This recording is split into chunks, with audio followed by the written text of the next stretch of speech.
நம்ம என்ன பார்க்க போறோம்னா சாஃப்ட் காட்டன் saree தான். இந்த saree பாத்தீங்கன்னா உங்களுக்கு நீங்க ஸ்டார்ச் போட வேண்டாம், அயனிங் பண்ண வேண்டாம். ஆபீஸ் கோயிங்கா இருக்கட்டும், நீங்க காலேஜ் கோயிங்கா இருக்கட்டும், நீங்க வேர் பண்றதுக்கு ஈஸியா இருக்கும். இதுல நிறைய கலர்ஸ் இருக்கு. இதோட லுக் எப்படி இருக்குன்னு பாத்தீங்கன்னா செம்மையா இருக்கும். நீங்க உங்களுக்கு மடிப்பெல்லாம் நல்லா இருக்கும்.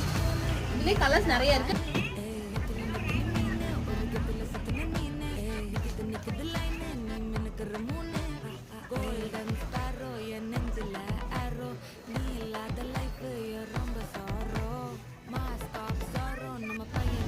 இந்த சாரி வெளியில எடுத்தீங்கன்னா உங்களுக்கு 800 வரும். நம்ம கடையில 500 ஸ்டார்டிங் ரேட் 500ல இருந்து இருக்கு. இந்த சாரி உங்களுக்கு வேணும்னா ஸ்கிரீன்ல தெரியுற நம்பருக்கு ஒரு வாட்ஸ்அப் பண்ணுங்க. ஃப்ரீ ஷிப்பிங் தான். வெறும் 500க்கு பண்ணி கொடுத்துருக்கோம். இல்ல நிறைய இதே மாதிரி டிசைன்ல நிறைய கலர்ஸ் இருக்கு. இந்த டிசைன் பாருங்க, இது வேற டிசைன்.